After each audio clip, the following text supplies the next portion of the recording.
Hello, everyone, and welcome. I'm Stacy Fox from the Market Intelligence team at Open Minds.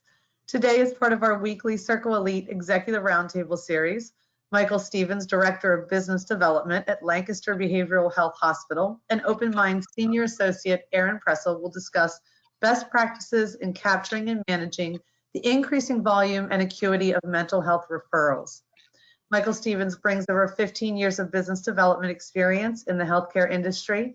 He oversees community relations, marketing, and public relations, in addition to managing the census and referrals at Lancaster Behavioral Health.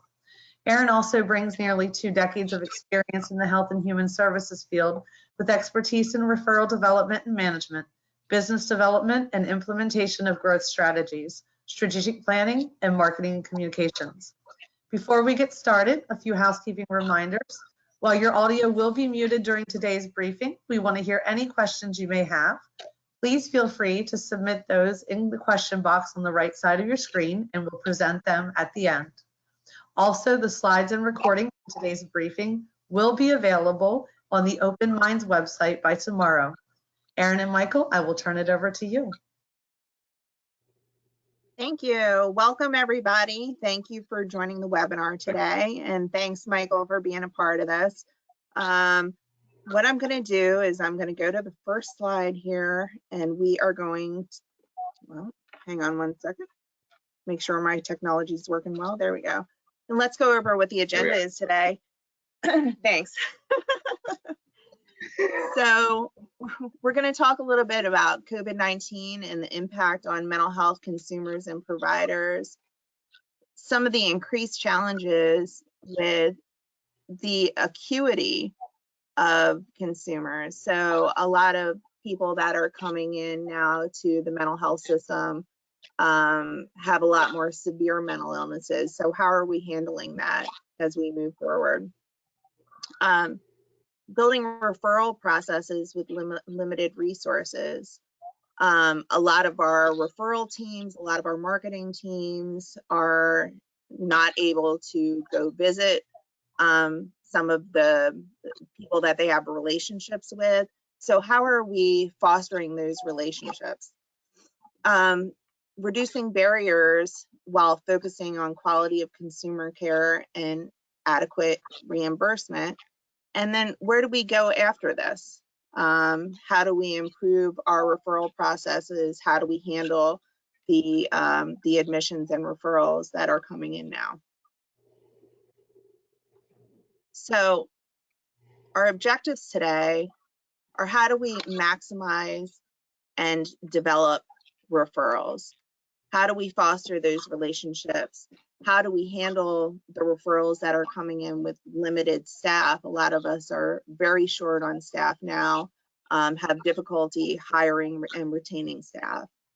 How do we educate and prepare staff for some of the referrals that are coming in? Do we have training processes for them? Are we letting them know? Are we offering them information that maybe they have to work extra hours or extra shifts? Are we offering incentives for that? How do we modify intake and admission procedures? Are we using technology differently? Are we doing virtual intakes? Are we doing assessments differently? What are the characteristics of some of the mental health referrals during COVID? And what does the data show as far as the acuity and volume of mental health referrals? Michael, do you want to say anything about any of these objectives? I do, and I think, it's an interesting time when we talk about where we are today in regards to, just as Erin mentioned, going through the objectives of developing those referrals. Everything looks different, and that's a really broad brush statement, but how we interact, how people interact, and how we need to build a relationship today looks very different. So I would kind of think that the established relationships have been stretched and challenged in new ways when we went virtual, when access is restricted, when we have less of those neutral marketing moments when we talk about it, of a lunch, dinner, or a networking event. But I think also, how do you build new ones? How do you identify? I always use the example, even a provider meeting. a provider meeting can be a great opportunity to connect with people in sidebar conversations and relationship building, but now they're virtual. So I always think, you know, when we look at kind of going forward in the next things, and that's just one example, but it really is interesting because as much experience as we all have, and folks, whether they have 1 year or 30 years within the industry, this is all new for everyone. So we all have 0 years of experience navigating a pandemic, navigating business development components, but also hoping to create a sustainable model going forward because it's changing, right? So I always like to step back and recognize that it's new for everyone. And we can have the experience and we have education to fall back on to help us build the next guesses or the steps. But we all have to recognize that, one, we're not alone, and two, within this realm, we all have 0 years of experience in it. Agreed. And that's right. A lot of times it is a guess. You know, I mean, we can use data to lead us to hopefully the right way to move forward. But you know, all we can do is kind of hope that it is right, because we have never before. I mean, I've been doing this 20 years. You've been doing this, you know, close to that too. And it is a different time. Also, there's a lot of new technology that's coming out that is hopefully going to help us move forward with all of this and you know, kind of increase our ability to make people well by being able to accept referrals better, being able to evaluate people better. So we will move forward to the next slide. Give me 1 second. Okay. So the impact on community mental health. I'm sorry, I'm having a little bit of technological issues here. There we go. Okay. So let's talk a little bit about the difference between or the impacts on both consumers and providers. For consumers during the epidemic, they have less resources. So they've had less access to in-person treatment services and some of the other resources that they need. But also, let's think about who the actual consumers are. So some of the people now that are experiencing mental health issues or mental health disorders, those disorders are maybe caused by the COVID epidemic. Maybe they've lost a loved one. Maybe they are experiencing anxiety. Maybe they've lost a job and they need extra support and help. Are you seeing that in your hospital, Michael? Or Yeah. what are you seeing? We absolutely are. I mean, you know, when you outline on the slide here, it really is all of these factors, or a combination of these factors, whether directly or indirectly, the individuals that we're designed to provide care for. So when we look at, you know, everything from having, you know, maybe it's unemployment, it's job loss, it's housing changes, it's family stressors, it's natural support network stressors. Every day looks different. And so whether we want to acknowledge it or not, we know that humans, we like routine, we like boundaries, we like expectations, and all of those things look different for each person, but most of them, if not all of them, have been unstable at one point or another in the last 18 to 24 months, right? So Correct. we look at those things, but we also have to understand that folks access to healthcare, whether it be personally, whether they chose not to access, whether their provider was disrupted, whatever that looks like, looks different than it did 2 years ago. So their impact of sustainable healthcare coverage and healthcare treatment looks different. So to us has really trended up individuals, whether they have a delay in care or whether they're higher acuity, that referral looks different than it did 2 years ago. or a year and a half ago, and it's been trending, which is going to be fascinating 3 to 5 years from now when we're looking at the data. But right now it does seem to change every month, every quarter. But individuals look different than they did a year and a half to 2 years ago. When I say different, it's the average person is carrying more weight, and I would argue not just from a referral standpoint, but from society, right? We're all different and more weight than we did 2 years ago. Are you seeing any difference too in any of the demographics? So or have you not we looked? are. Well, so from when we consider that from a demographic standpoint, we are. So we're seeing a much broader mix of individuals seeking the highest level of mental health care, and it seems trending a little bit younger than typical. So it does seem like the need is greater. There's also higher volume of individuals needing inpatient care, and I'm sure as we work through the presentation today, we'll identify, because there's less resources from A to Z, folks need higher level of care at an earlier stage because of restrictions in access or restrictions in continuity of care. So for us, those demographics do look a little bit different, but it also is a sheer higher volume. More people need inpatient care every day. And so some of our typical trends where we see over the summer, typically we see a little bit lower trending for need. Around the holidays, we typically see, and those trends, although are there, they're much less aggressive, meaning that we see a slightly reduced need around the holidays, but typically we see a much higher reduction, and we're not seeing that. Wow, that's interesting. Yeah, I remember working for a provider during the holidays, and we would see a reduction. So it's interesting that you're not seeing a change right now. Yeah, and especially with adolescent, adolescent referrals and younger seems to be at much higher as well. So let's talk a little bit about what providers are experiencing. So one of the biggest things is staffing shortages, right? So how are you hiring and retaining staff? It's very difficult for a lot of reasons. I mean, what are some of the reasons that you think that it's been a difficult process right now?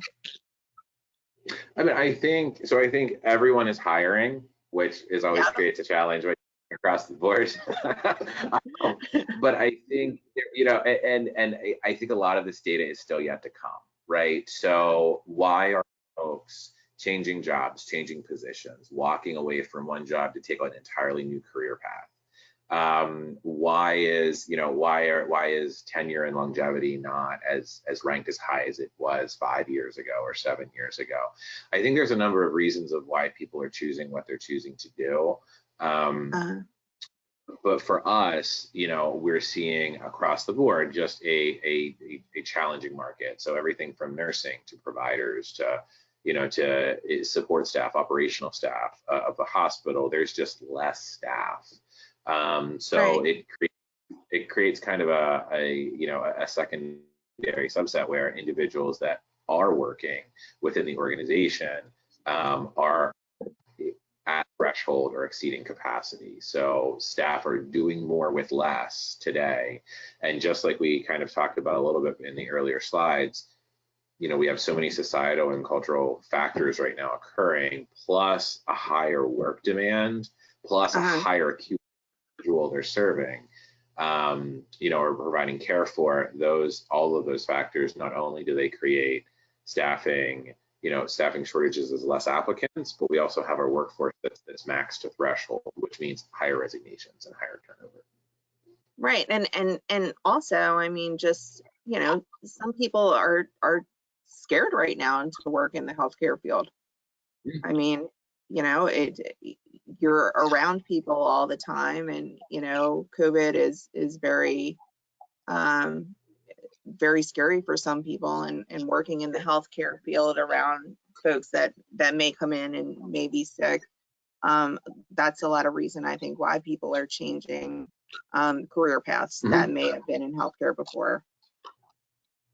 I think there's all known. I mean, I think things are changing. So it is absolutely, like you said, known, and what once was, and I could argue healthcare, I could argue probably a lot of industries, which once was considered stable and safe, may not be. And whether it is safe or not, the perception, right, is, and we know that's kind of on that whole trauma-informed model. We not only have to be safe, but feel safe. And so if somebody perceives unsafe, then you're correct there. That's not an attractive environment to be in. Correct. Yeah, and then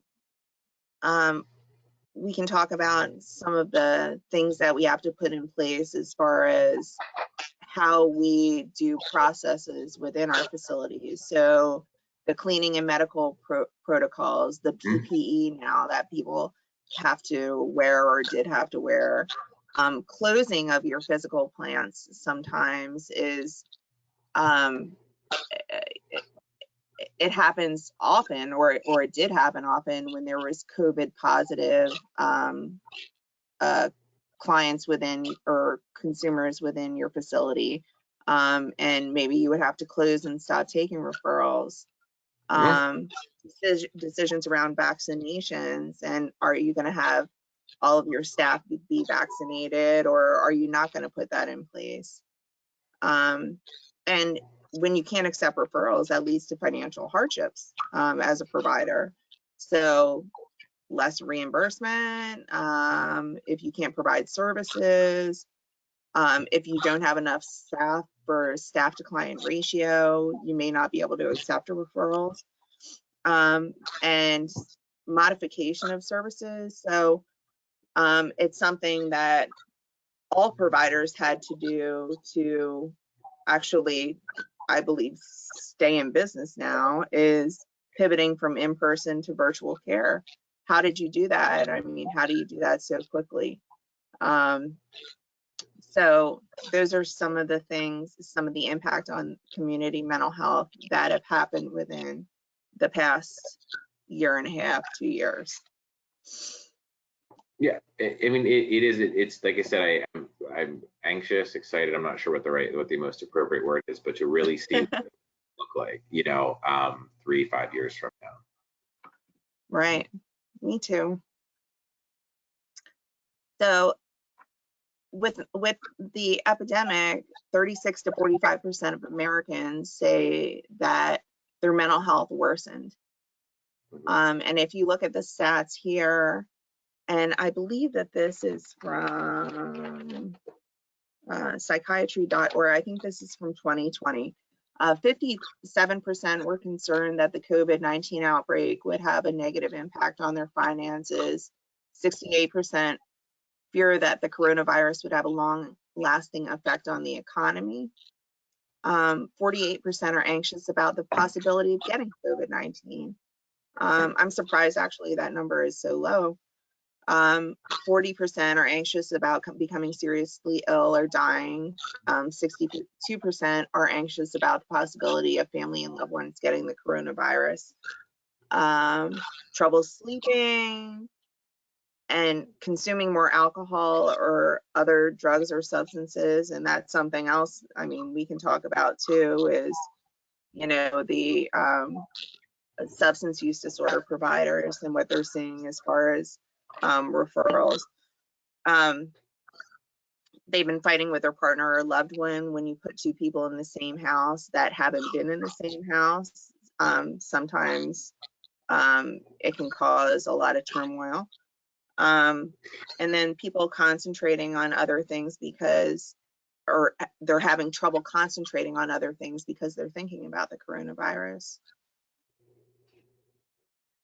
Yeah, I mean, it is interesting when you see it out, and you see the numbers and you see the polls of what's reported. And this is self-reporting data of how much our cognitive capacity has been consumed by the coronavirus, by the pandemic, by everything and anything in and around it, from something that's directly connected to it. About am I gonna contract the virus, or how is it going to affect me, my family, and my environment?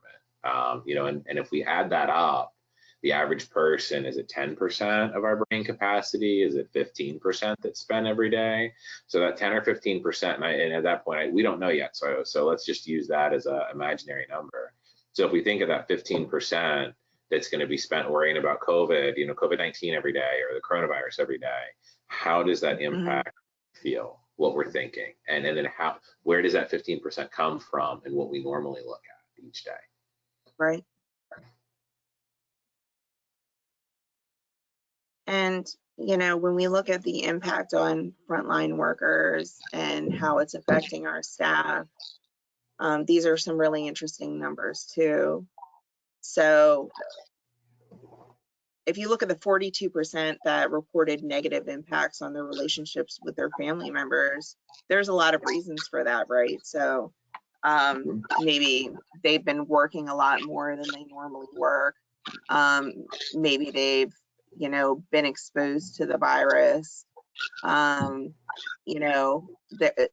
a lot of different things that can cause negative impacts with their family members. Negative impacts to their physical health, relationships with their coworkers can be very difficult, especially if people have different views on what's right and what's wrong during the epidemic, on the vaccine and not the vaccine. Should I wear a mask or should I not wear a mask? 62% of frontline healthcare workers are experiencing negative impact from worry or stress related to COVID-19 public health emergency.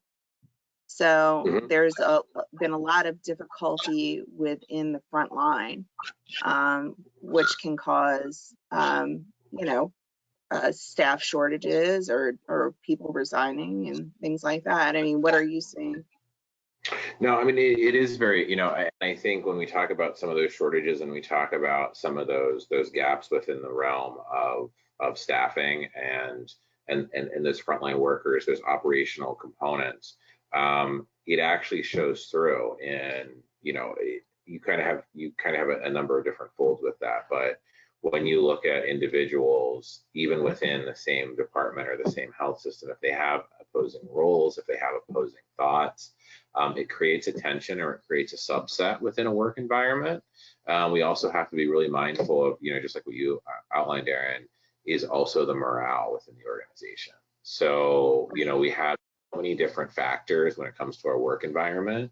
And, I say that the pandemic has done us no favors. So we work about higher acuity. We work about, we work with higher acuity. We work with less resources. We work with less staff. But then the flip side of that is everything else going around with us, our morale declines, right? Our culture declines, which continues down an unfortunate slide. So not to paint, I don't want to open, painting with a negative, a negative paintbrush, but it is a number of challenges that we're not used to, right? We don't have any experience in this stuff on how to manage it, but we are seeing all these factors as well, and that is helping to maintain, reinforce the workforce, appreciate the workforce, because these are the roles that not only do we need every day within the staff to provide care to individuals, but we need this frontline staff everywhere to help support the individuals through their entire recovery journey.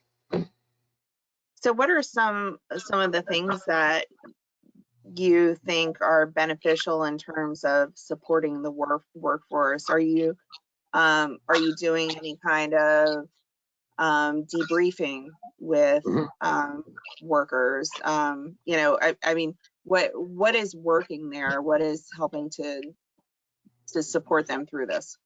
Yeah, no, and I think that looks different for every individual. So it's increased one-on-one meetings with supervisors. It's increased collaboration within departments to help communicate, help share struggles and barriers internally and externally. What does it look like? Where can we help provide the resources operationally every day? Up to and including recognition and acknowledgement. So that can be individual recognition or acknowledgement for staff or per department. It can also be hospital-wide.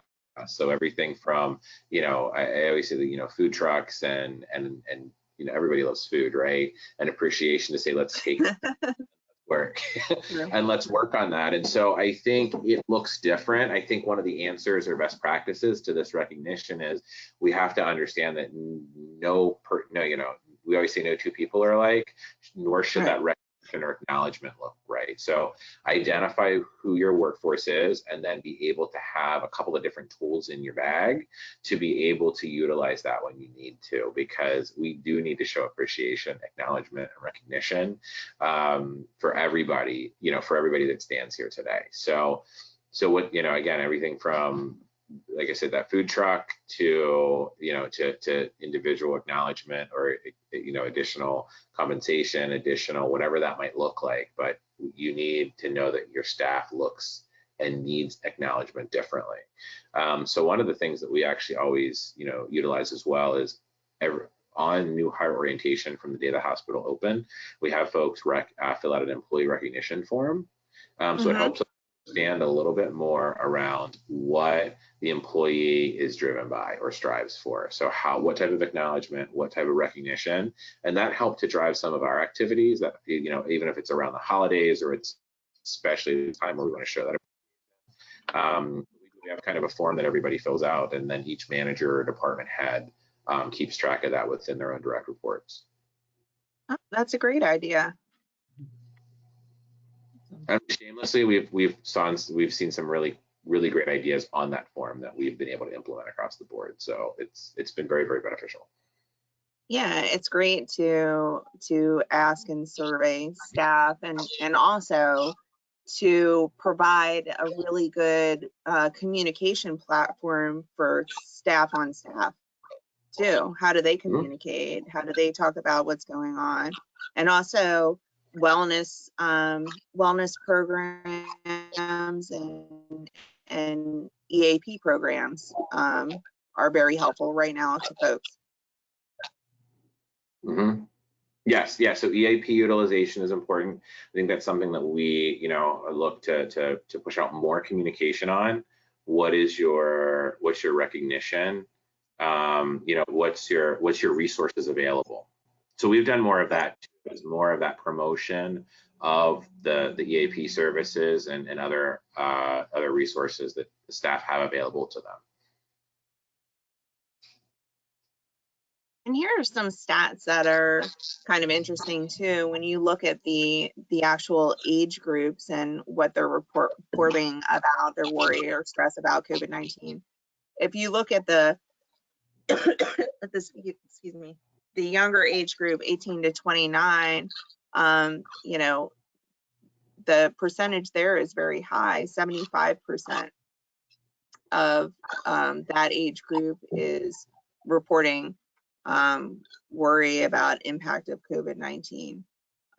So maybe looking at the demographics and some of the younger population, seeing how you can support those staff almost a little bit more based on what they're experiencing or what their worries are. So let's look a little bit about consumer acuity and the challenges to providers. So one of the things that obviously needs to be looked at is implementing crisis services and acute care and immediate care. I think that's been something that's a lot of our RFPs have been put out for, that a lot of states need, a lot of providers have implemented within the last couple years, that are offering those specialty acute services for folks that need help right now. Increased resource coordination. As we talked about earlier, the resources right now are very limited, and also people are limited on their transportation. They're limited to doing things in person. So how can we increase that resource coordination? Adequate staff to consumer licensing ratios and requirements. There are now providers that actually can accept clients because they don't have enough medical staff to meet the client to staff ratio. So what do we do about that? Discharge continuation of care planning challenges. How do we refer somebody to the next level of care? Say we're an inpatient provider like you are, Michael. I mean, how do we then do those discharge or continuation of care planning to make sure that that client gets well and gets the aftercare that they need? And then, what about medical problems that are increasing due to their mental health? Are they now not taking care of some of their ADLs? I mean, what's going on there? How are they functioning at home? I mean, I think we see all of these, we see all of these factors that play into the continuity of care, the continuum of care. And so for us, on the inpatient side, there's the challenge of individuals and the need. I talked about the volume is higher, right? More people need inpatient level of care. And so whether it be staffing and bed capacity issues where we're simply full, where we simply don't have that, to the higher acuity versus, and how do you address that higher acuity, and does it exceed your clinical capabilities within the facility, which sometimes can be the case, to the medical capacity. So if there, for us as a freestanding psych hospital, there's regulations and there's limitations around what we can provide. So how do you balance all those factors? And then you had said that the challenge of aftercare planning or care management, with the, there's never been a higher need there, which means there's less capacity to begin with. Acuity is higher. And then what does that resource look like? Which means individuals may be in care longer until that aftercare can be scheduled and locked into place. So all of those things, it's a trickle down effect, right? From the immediate need of the crisis status the whole way through to the length of stay and then aftercare and returning to the community impacts not only that individual, but every, the community itself based on the community itself. Right. So how do you manage it? And again, we don't have one right answer. We don't have one, but to be aware of it and then to look at what your baseline acuity is, and then what can be those next steps. Where do you see the opportunities to be able to meet the needs of the community? And, making sure that we're preparing staff and training staff around that too. Well, I think, and that's a good point, Erin, because I think sometimes we can see individuals that the staffing, there is a lot of vacancies in staffing. So as we get staff, we onboard staff as quickly as possible, but, are they equipped to handle not only the realm, but a higher acuity within that realm? Right. I think is something that, the agencies and providers need to look at, because if we know that someone's entering a position and they can work 50 plus hours a week with overtime because of everything else going on, are they equipped and are they empowered to be able to manage that? If they're not, that will create a subset of challenges. Agreed.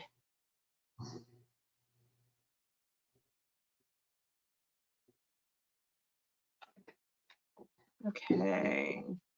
So these are just some stats about the emergency department visits for mental health and drug overdose from 2020 and how they have increased from 2019. So if you look at the percentages, disaster-associated mental health conditions have increased by 4.4%, drug overdoses by 16%, and if you look at just opioid overdoses, by 28.8%. And as Michael said, I mean, these are stats from 2020. So what are they going to look like now or next year? It's going to be interesting to see the increase as we move forward.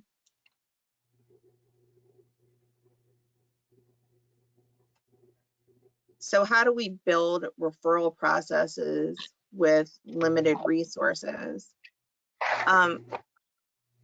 When we talk about how referrals first come in, a lot of times they come into a call center or an admissions office. So how can we look at that data that's coming in and make our processes more streamlined? Some of the things that we can look at with the call data are going to be the number of calls that are coming in. How many calls are you getting a day through your admissions office? What time of day are most referral calls received? So that may help with your staffing patterns around your call center. You know, if you have 3 people on in the morning, but are only getting, you know, a couple calls in the morning, but most of your calls are coming in from 5 to 10 at night, you may want to move staffing patterns to make sure that you have people available to answer those calls in real time. Amount of time it takes to answer calls and the average length of time spent with the caller. So are your admissions people trained to be able to limit the time on those calls while still being compassionate and getting the information that they need to get from the caller? A lot of people are in crisis when they call a mental health facility. So how do you handle those calls? What type of service type is actually being sought? Are people looking for inpatient services, outpatient services? Do you have resources that you can share with the caller? Who is the referral source, and how are you following up with the referral source? Are you contacting them after they're making referrals? Are you thanking them? You know, what are you doing with when you collect that information with the actual referral source that is sending the referral over? And was the person admitted to care or were they not? And if they weren't, actually, you know, you may want to look at all of the other stats, like who is that referral source? Are you getting a lot of referrals that you can't accept from that referral source? Can you call them then and talk to them about what's an appropriate referral, so next time that you do get a call from them, that you're able to admit that referral? So there's a lot of information that you can get by examining the call data.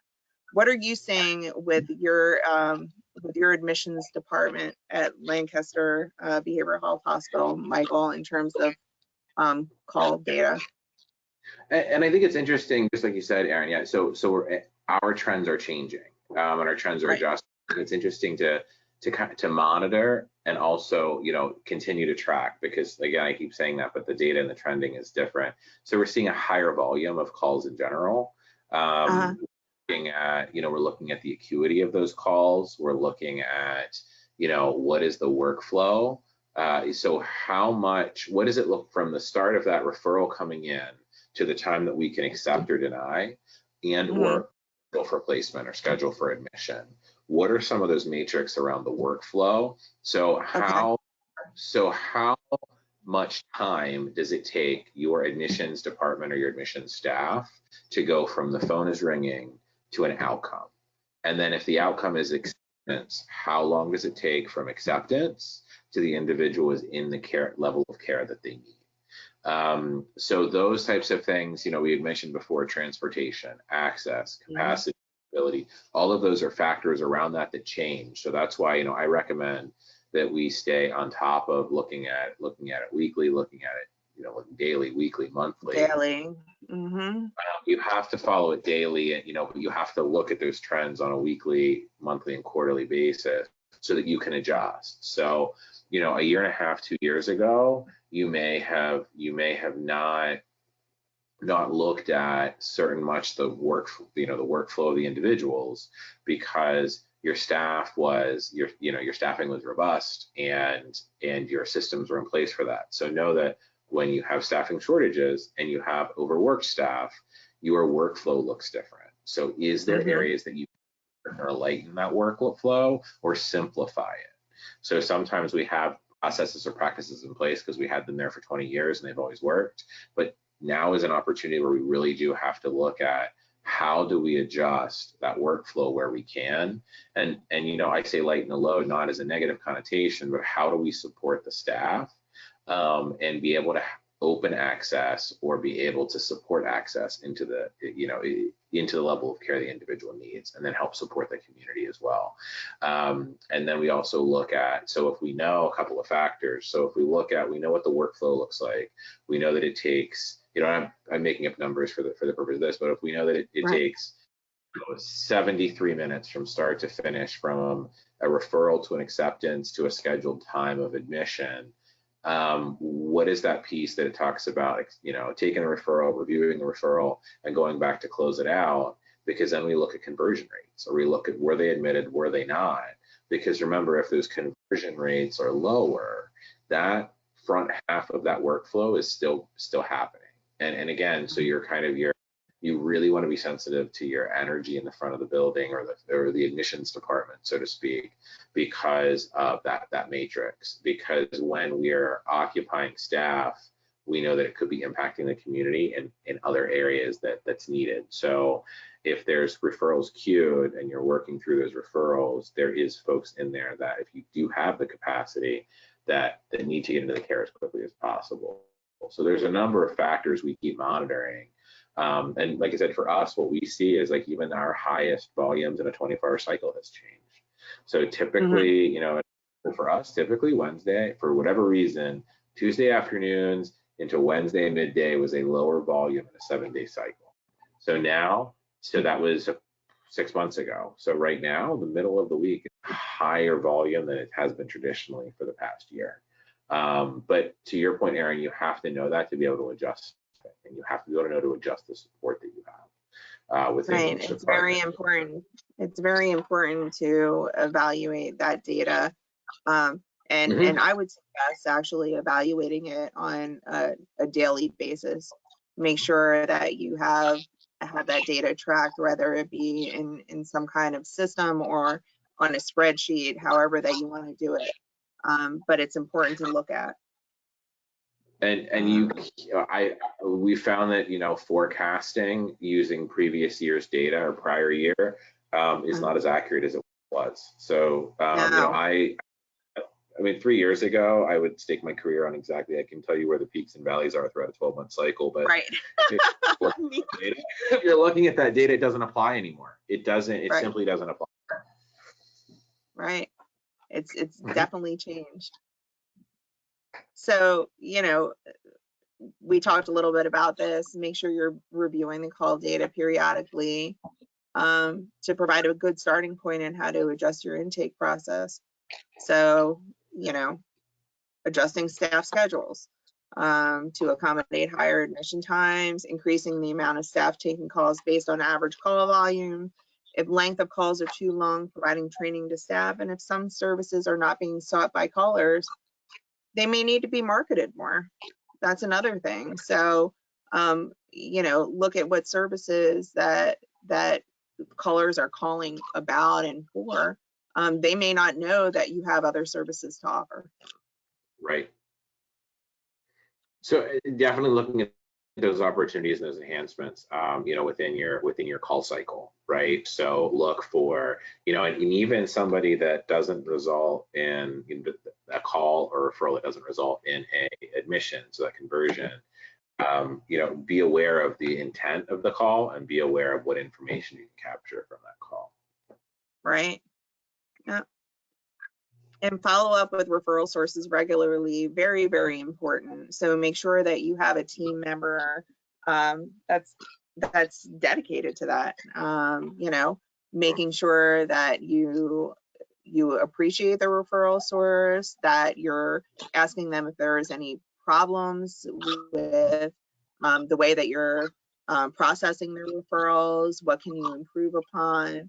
Recognize new referral sources. So that's another thing that you can get from the call data. If somebody's calling in that hasn't called in before, make sure that you know, kind of recognize them, call them back, let them know, ask them how they heard about you, and move forward from there to build that relationship with them.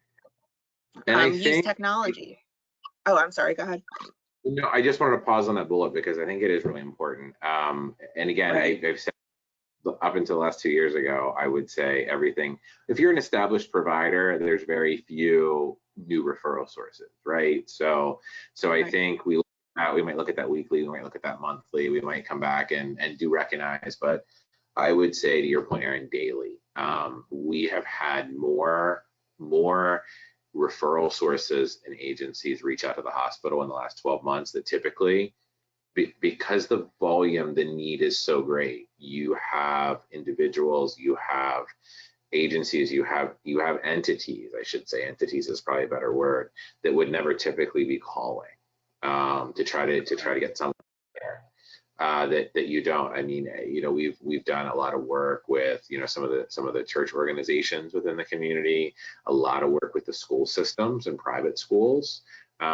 Typically, because this would be why I just call 911, because I get 1 or 2 individuals a year or every other year that really need care, and so I call 911 to get them into an emergency room, and that's safe. But this is a more consistent, sustainable trend of individuals seeking different levels of care. So for the purposes of this, I do say always be monitoring that, because it could be from a community presence, it could be to be able to connect, like you said, thank and educate, but also the opportunity to expand from there. So I think it's just, I see new entities popping up daily within the health system call volume, and that's not typical. I mean, it's a year and a half, 2 years ago, you wouldn't see it.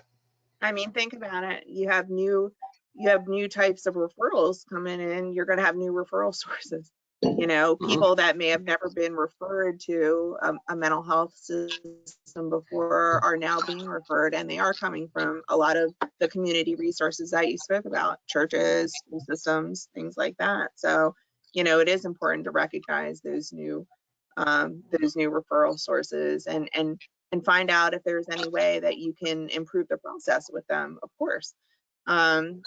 Use technology. Are you accepting referrals or inquiries through your EHR or website? Are there ways that you can improve them? I know lots of us would say, oh yes, there is.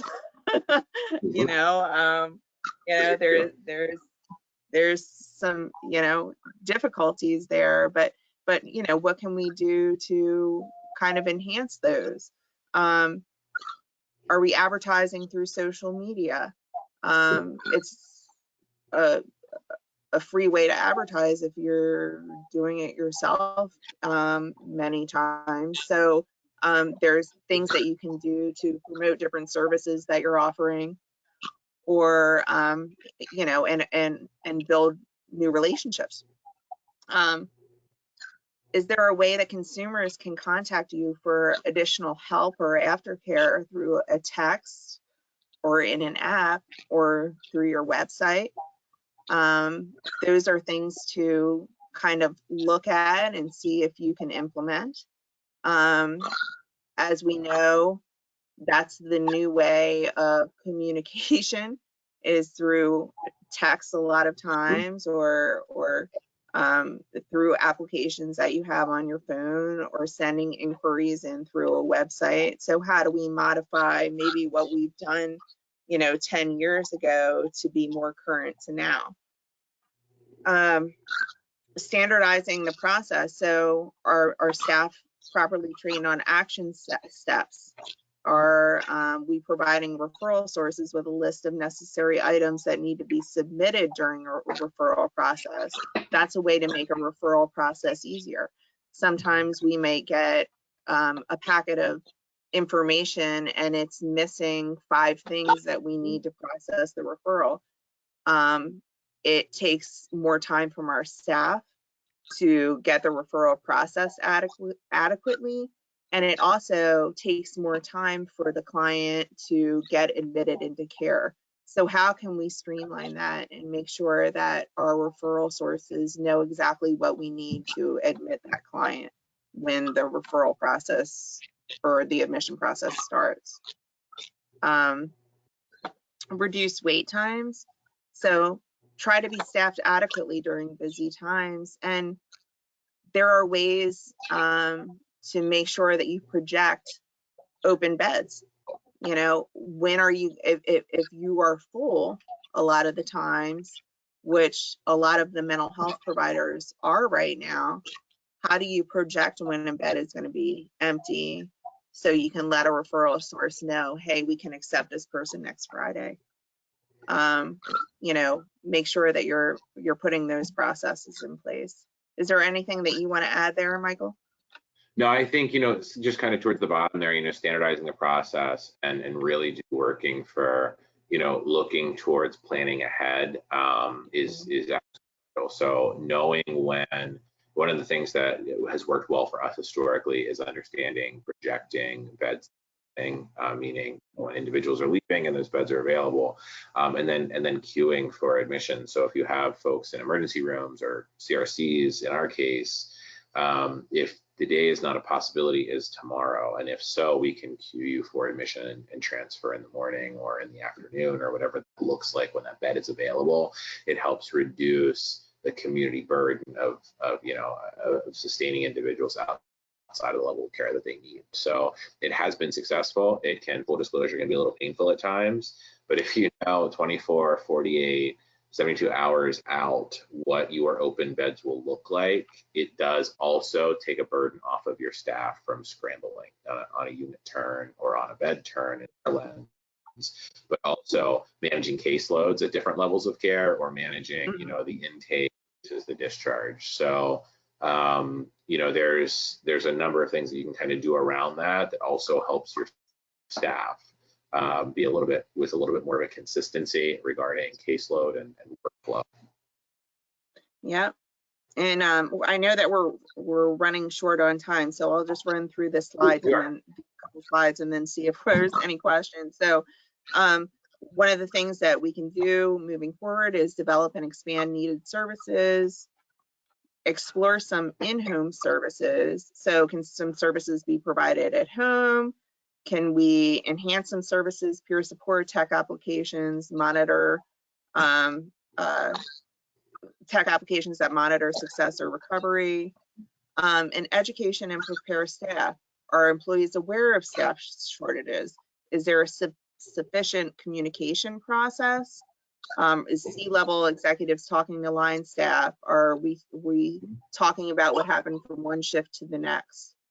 Are employees prepared for the increased acuity and behavioral health needs? Have crisis plans been modified or updated? Where do we go next? So make sure that we're examining referral data regularly, daily, I would say, to determine staffing and service needs. Use technology to provide consumer support and allow easier communication. Standardize and simplify intake processes, and educate and communicate to staff to make them aware of challenges in staff shortages and increase mental health acuity of consumers. And that is the end. What I'm going to do is see if there are any questions for us. We have just a couple minutes, 7 minutes to answer the questions. So I'll turn it back over to Stacy. Stacy? And I do have, thank you so much. That there was a lot of information. I do have just a couple of questions. We'll see if we have time for all of them. Okay. One of the questions is, Michael, what type of education are you doing when it comes to your staff to help them with that admission process and streamlining those referrals, making sure that the level of care is still there and the compassion is still there, but they're able to process those systems a little bit easier? Yeah, so I think, you know, some of the stuff that we work on really does revolve around communication. So what does that look like from folks answering the phone or taking the referral the whole way through to the nursing departments and the other ancillary departments within the hospital? So from an education standpoint, understanding what each realm and role is, but also talking about, again, kind of those aftercare plans, but also the discharge plans, the beds that are opening. So as much as from an education standpoint, we really do try to work to be comprehensive in our communication through the entire organization. So that's kind of one of our practices that we really push for, so that everyone is prepared and everyone understands the urgency around next steps. So for us, the admissions process, what does that look like? So we educate other individuals or other departments in what does that admissions responsibility and role look like, and that can be providers to, again, nursing, to ancillary staff and support staff. So those are some of the practices, I guess, versus education when it comes to questions, is really working towards making sure that everybody from a staff standpoint understands that workflow and understands, the importance of community access and community placement. So we really do focus on educating on the communication, if that makes sense. I feel like that was a muddy answer, but it really is about collaboration. I think it makes sense in the long term. Are you using any specific technology to do that, or is this simply email communication? What do you see as those key tools in that communication? Yeah. So it's a mix, just like we talked about, employee recognition acknowledgement looks different for every employee, every department, and every job function or role. So does communication. So it can be email communication, it's huddle meetings, department staff meetings, it's town hall meetings, then it's individual work throughs with clusters of staff. So it's everything and anything that helps to connect the dots for people. So I always encourage, there's no right answer. You really have to understand how your organization works and accept the fact that communication and education comes in different ways for different people. So, we can push out email all day long. We know we're going to capture about 40% of our workforce in reading it, understanding it, and replying back or resonating with them. We know that there is 20% that will come to the town hall meetings, and we know that having those interdepartment meetings, those educational opportunities are important for the rest. So there's no right answer. It's understanding how to communicate within your organization. And that makes a great deal of sense. One last question: when it comes to your onboarding, your referral, your admissions process, are there any technologies that you are currently deploying or have upgraded that you feel the staff has adopted very easily to, or have helped the process as the referrals have increased and the acuity has increased in trying to manage all of these challenges with reduced staff? Yeah. So when we look at referral volume, data entry is key. So whether you use Salesforce or whether you use some other CRM, one of the educational components and one of the higher needs is to ensure that data is entered. So when we look at call volume, we look at trends, having staff understand that the call volume will help dictate what their staffing and what their support ratios look like, and really helping to educate and ensure that they understand that data is only as good as what's entered. So staff have really responded well to ensuring that every referral, every call is entered within the system and how it looks like. So our hospital also sits on Epic, so some of that is auto electronically transferred, which makes it easier to upload. And of course, all admissions are recorded. But I think when we start to dig into look at your call data and look at your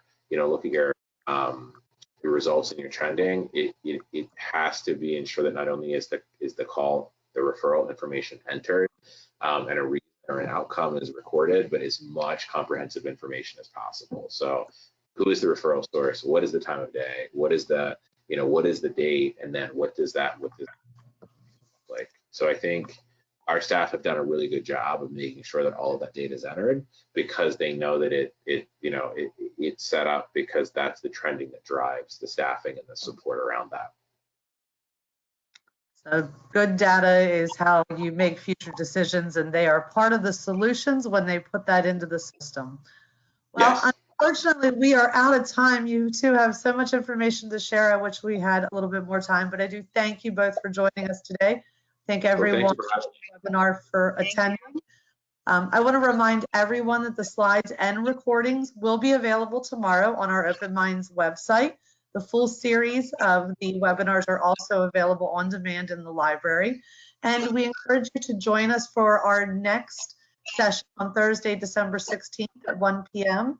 Eastern Time for the Circle Elite Executive Roundtable, Building a Clinic Without Walls, a discussion with Ross Robinson, former CEO of Hill Country Mental Health and Developmental Disability Center, and it will feature Open Mind Senior Associates Ross Robinson and Jason Lipman. You can sign up for that at opensmind.com under our events tab listed as Executive Web Roundtables, the same place you will find the recordings from today. So we thank you all and encourage you to continue to collect that data and utilize it for good decisions moving forward. Erin and Michael, thank you. Thank you, Thank you. Stacey.